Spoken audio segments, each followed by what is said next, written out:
iRussia ithome ukusahlela ngamajoni akhamba phasi newemoyeni newemanzini izolo. Kulandela ilizwe elikhutshwe ngumengameli wakhona uVladimir Putin yokuthi ababuyele emva bayasahlela.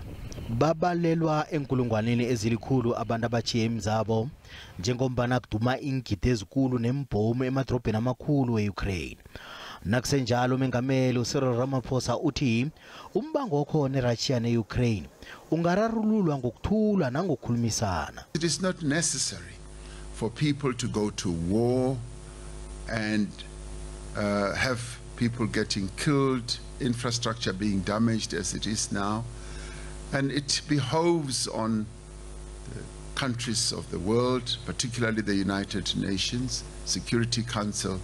They are the ones who should be getting more and more engaged in a mediation process. And one does not see that happening. One does not see that full engagement. And it is this that I believe should happen to bring the hostilities to an end. Umengameli weAmerica uJoe Biden uvele nendlela zokutswinya inarha yeRussia.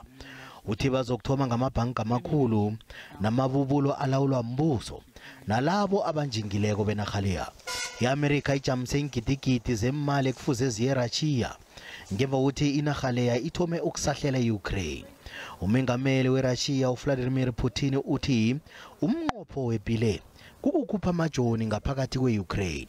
Nakusenjalo umengameli weUkraine uVolodymyr Zelensky ubawe iRussia ukuthi awa nje khona akhe seyehlisa umoya ijamisa ipi engakale.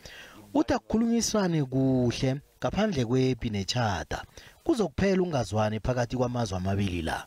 iRussia igalela ngamandla ngesisahlelo lemoyeni kubhubhe abantu abanengi.